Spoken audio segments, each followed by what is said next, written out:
It's now a week since Israel declared war on Hamas after an unprecedented ground, air and sea assault by the militants over the weekend. Death toll continues to mount on both sides. Over 1,300 Israelis and over 1,500 Palestinians have lost their lives so far. The humanitarian crisis is mounting too, and countries have now swung into diplomatic action to avoid a spillover. In the latest, U.S. Secretary of State Antony Blinken, who is in Jordan after his Israel visit, Palestinian President Mahmoud Abbas, and he meets Jordan's King Abdullah in Amman. His visit aims to engage regional partners on efforts to help prevent the conflict from spreading. He's also expected to visit Qatar, Saudi Arabia, UAE and Egypt. Earlier, he met with Israeli Prime Minister Benjamin Netanyahu in Israel and expressed robust support for the country. U.S. Defense Secretary Lloyd Austin has also arrived in Israel. Austin will meet officials including Prime Minister Benjamin Netanyahu as well as Israel's Defense Minister Yoav Gallant during his visit, which aims to show solidarity with Israel. Meanwhile, Hamas says at least 13 hostages held in North Gaza have been killed in Israeli airstrikes in last 24 hours. These hostages included Israeli as well as foreign nationals as per the militant group. Israel has released footage of missile strikes in Gaza. It claims that fighter jets struck 750 targets in Gaza overnight, which included residences of senior Hamas officials, tunnels, command centers and warehouses.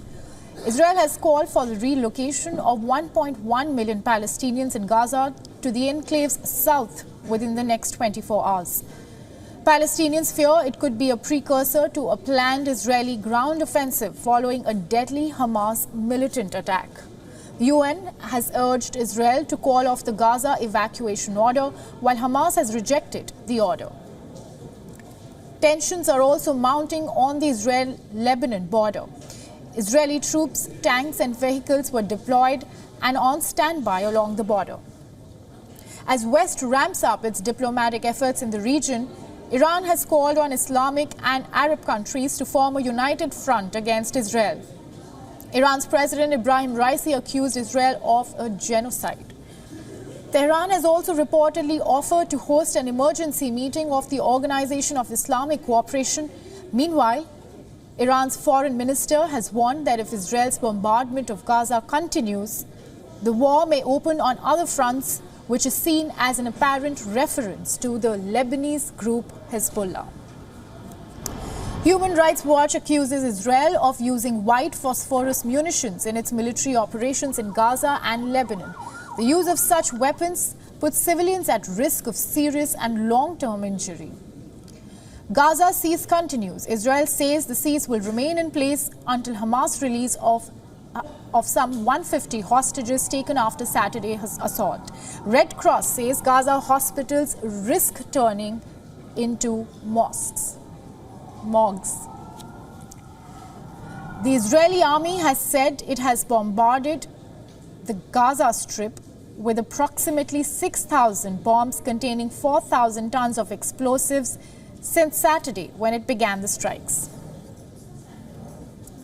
Amid the raging war, many countries have also ramped up efforts to rescue their citizens. India's first charter flight under Operation Ajay, carrying 212 citizens from war-torn Israel, landed in New Delhi this morning.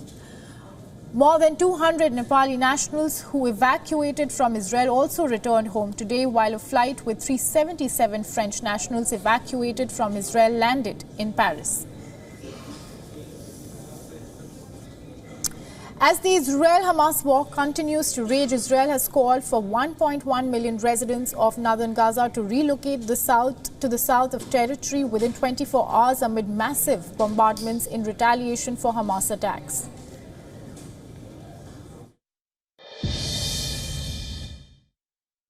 Yeah, so in the latest, Israel has warned Palestinian civilians in northern Gaza to move to southern Gaza and has given 24 hours notice. And there's been reports that up to 400,000 people have already moved to southern Gaza.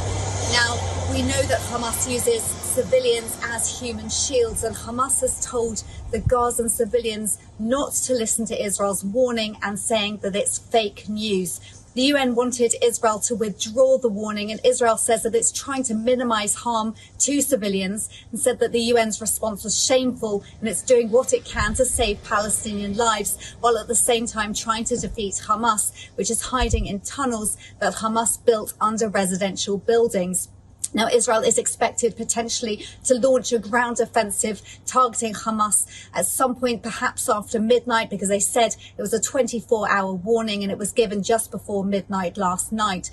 And remember that this all comes after 1,300 Israelis, mostly civilians, were slaughtered in barbaric attacks in one day by Hamas. And Hamas has been compared to ISIS, and they're also thought to be holding 150 people hostages, approximately 100 of those Israelis and the others coming from 30 different countries, so affecting a lot of countries.